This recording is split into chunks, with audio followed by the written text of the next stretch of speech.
Well, what would you say about Kent? Mad as a box of frogs? Yeah. The fact that Nigel Travis is such an Orient fan at heart. When we bought the club, we started literally with one word: people. At long last, we had someone who was genuine as an Orient man and knew the history of the club. And obviously we got his principal investor, Kent Teague, who is a different act altogether. Infectious. Yes! Enthusiastic. He's as mad as us. He'll jump on us, we'll jump on him.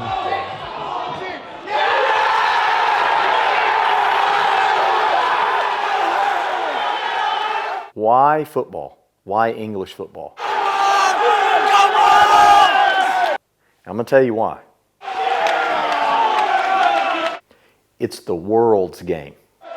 Get in there! Yeah!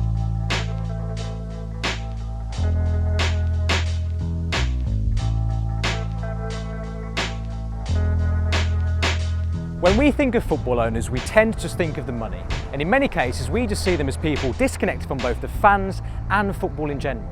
What we don't see is who they are as people and how much running a football team actually means to some of them. At Leyton Orient, we've seen Nigel Travis and Kent Teague, two massive characters, and they've allowed us to follow them to home games, to away games, and even here to Texas, where we get a glimpse into the personal life of a football owner. And I came here in October '59 in this West Stand. It's a journey that's never stopped, and it'll be 60 years next year. The fact that Nigel had been with the club or had supported the club for so many years, it was only optimism. It's something that's been consistent all my life. It was something that my mum and dad were very passionate about. He sort of like looked into it some years ago, you know, like when the previous owner had been in charge for a while, he'd already started looking into what he could do.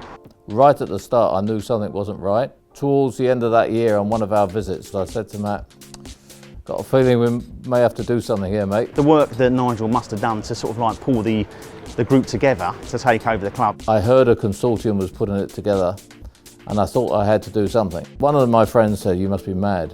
And he was the chairman of an English championship team, and then another person told me I was an idiot. Nigel came over, he sat the staff down upstairs on the third floor.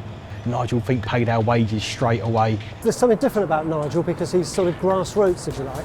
You ask him about his favourite Orient player, and it's a player from the 60s, and he's got that history. I will never forget we play against Burnley in the FA Cup, 34,000. And if you look at football clubs across the country who are owned and or run by fans, they end up having a much better time of it, if you like. Even though I've lived away a lot of the times in America, the one consistent is coming back to Orient. I really trust Travis implicitly, I really do, and with the fact that we've got Matt Porter back, the fact that we feel like the club of before. I think personally, the fact that Nigel came first gave us the assurance that, you know what, we've got an Orient fan looking after Leyton Orient as a football club. We had Nigel as the first point of call. Kent's come on as the add-on, but as I say, that's enabled Nigel to do his stuff behind the scenes, and Kent's the front man. It's like having another family. They're as instrumental as each other. You know, they are yin and yang, and they work really well together. We really love it. For them, it's not a self-serving appointment. They didn't buy the club for the grandeur of owning Leyton Orient Football Club. You know, football, as we all know, I think as Bichetti found out, does not make you money. It doesn't make any sense. So it doesn't make financial sense, it doesn't make emotional sense, it doesn't make family sense, it doesn't make sense. And yet, it's absolutely perfect. I mean, it is the perfect club for me and my family to be a part of. So Saturday morning for me, I send out a tweet that tells everybody where I'm gonna be and when I'm gonna be there. I mean, there is this famous now tweet. I normally get to the ground about 10:30 or 11, go in, say hi to Justin, maybe say hi to some of the players, stuff like that, and then I start my normal routine. When Kent's in England, he comes down and he goes all round the South Stand bar, he meets everybody, he now knows us all, we know him. It's not just a chat, you can tell that he's actually taken what you're saying on board. He comes in, shakes your hand, wants to know you, get to know you. It's his way of actually coming into us and saying, look, I'm part of you, I'm part of the family, I'm part of the team, we're in it together. The priorities for me at this club is that the people who are associated to the badge, I want it to be that what we do as a club makes them more proud every day to be a part of Leyton Orient Football Club. He's there everywhere, isn't it? 1 minute he's there, he loves to be in the crowd. I actually described him in a speech for people who didn't know who he was, as he is the best person I've ever known doing management by walking around. He is the best at that.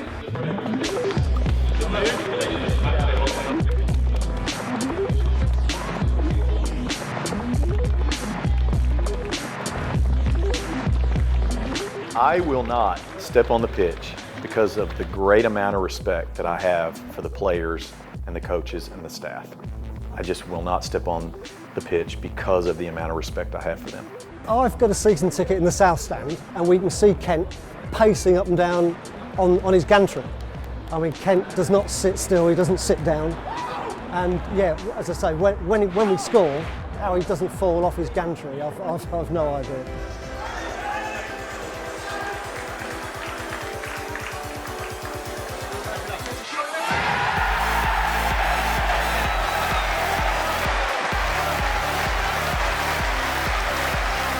He feels the same pain, he feels the same pleasure. And I think it was Kent that actually said, you know, he hates losing, but he hates drawing. It's a win or a win. And not looking at us as they're the owners and we're the fans, they'll sit on the balcony and we'll sit in the stands and never the twain shall meet. It's nothing like that at all. Very passionate on the sideline. Yes, get in there, let's go! He's feeling every ball and he's showing every time that ball was being, you know, put into an area, he's feeling it.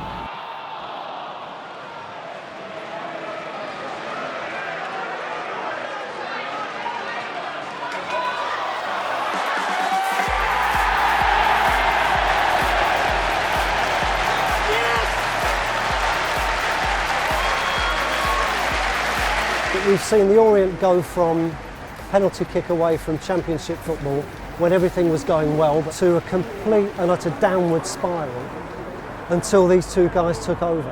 And then since then everything has changed again. I honestly cannot think of any League 2 or League 1 club that's run better than this club is at the moment. You've got a completely rounded board who want to hear what the fans are saying, who know how important it is to hear what the fans are saying, and are basically just fans themselves. You've got a blend of old, new, American, 3 of us in America, and the rest here. It's a blend that I think is fantastic. And then, after I go to the supporters club, I go home and I don't do anything. I just am quiet.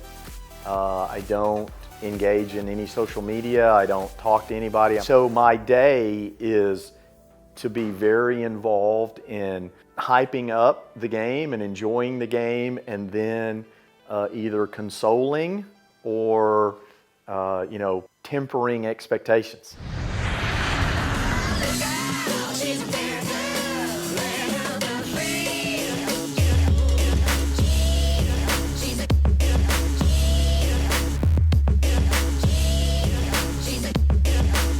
All right, so we're here in Texas. It's pretty mad that Kent's invited us all the way out here to see him in his home. We're going to chat to him, we're going to chat to his family. We're just going to follow Kent around and just get to know what Kent is like away from the football, away from business, and yeah, just get to know really what makes him tick. Here's Leon. Take it away, boys. Take it away. Oh, everybody dance now. Oh, swinging, Mr. Leon, swinging. Yeah, I think I pretty much had the typical American upbringing. You know, my mom and dad were very poor when I was very, very young. And I think that really molded me and shaped me in thinking about, you know, how things worked and wanting more. We're friends with the owner of the Chinese restaurant. We've known him for a long time. Only the finest today, huh? That's right, we're breaking out the good stuff. All right, come on, let's eat. We had a traditional family. We thought everybody lived in the Brady Bunch.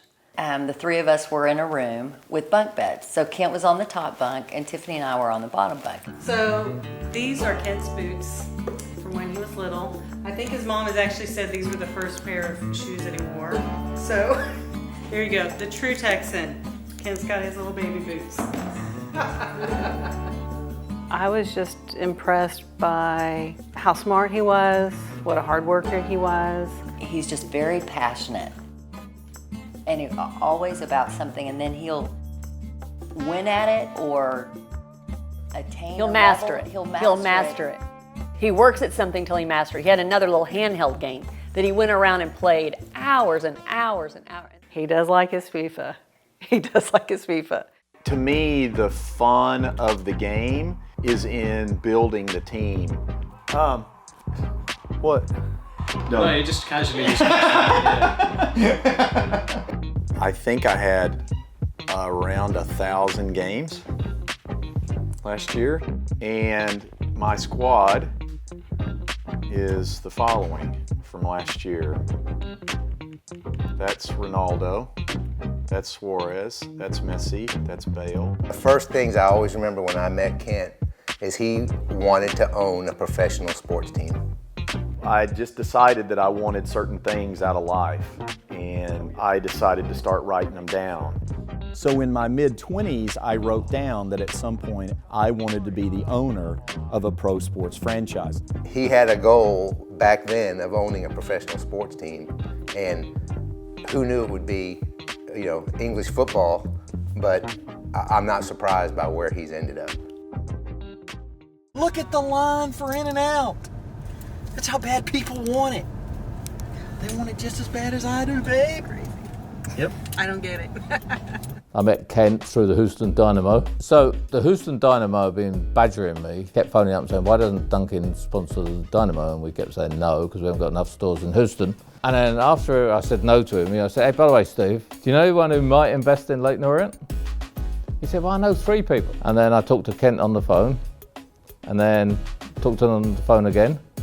And finally, I invited him to the house, and the rest is history. How it works is that we both share the credit and we both share the blame. He and I get on great. I mean, it is not what Nigel says or what Kent says. We debate everything. Right, I'm a people person, but he's possibly even more of a people person than I know how to be. I mean, his ability to walk and connect with people is something I've never seen in my career. Nigel also has an ability to understand the fan base in a certain way that I never will. I was not born in the UK. Now his whole life, I mean, he will eat, drink, and sleep Leyton Orient. Leyton Orient. He does live Leyton Orient. That's all he can talk about. He's so excited. Oh, don't tell Nigel we have Starbucks coffee cups. But it is Dunkin' Donuts coffee. Yeah, it is Dunkin' Donuts coffee. Oh, that's so good for you. Can you stop the cat from chewing on the end of that plastic right there? So Saturday morning for me starts at about 4 a.m. US time. And I start to look at Twitter, I start to look at the table, I start to look at social media. He gets up early, going to the office, he'll be in his PJs, he'll be working. Then it's all getting ready for the game and then watching the game, and of course I love it. Come on, get in! Let's go, Macaulay. Come on, Macaulay. Push him. Push him, Macaulay. Push him. Oh! God! His voice carries very well, so pretty much wherever you are in the house, you know what's going on anyway. Ah! Yes! You know, I do go in there occasionally. I definitely go in and check up. How's it going? She'll be sitting, like she sat right here, and she'll kind of watch the game, and then she drifts off, and she'll be looking at her phone, and then I'll go like that. She's like, oh, what? Free kick, and it comes. Trinity! No, is it in? Yes. Well, we love to be dramatic. Chips in.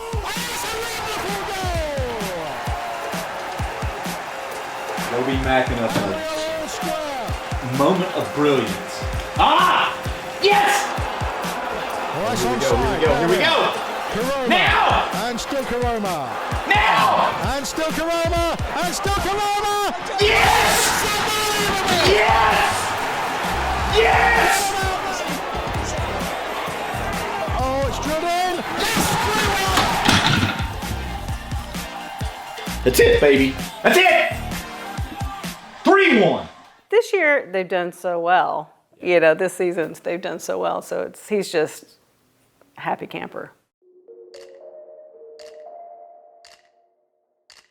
I am the owner of Leyton Orient Football Club. I used to work for a company called Microsoft. Y'all may have heard of Microsoft. When I think of Leyton Orient just as a process, we're right where I kind of expected us to be. I wanted better, but we're right about where I would or I should expect us to be. I can ask you two things. Number one, are you in the Premier League? No, we're not in the Premier League, we're in the National League. So the Premier League is level 1, and then Championship, and then League 1, and then League 2, and we're at the 5th level, which is the National League. Personally, I don't see why we as a group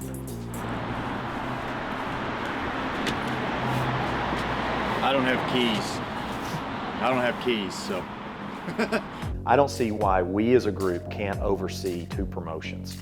We have to do our bit now to make sure it's still going in at least another 100 years' time, because I think what we do now can set the foundation certainly for the next 20, 30, 40 years after that. So Matt Porter's really important to it, Marshall's really important to it, David Travis is really important to it. We're all, Danny Macklin's really important. As a group, we're trying to get a lot of things accomplished and make good decisions on behalf of the club. The most important thing in life is having a good time. And I truly believe we're having a good time here at Leyton Orient.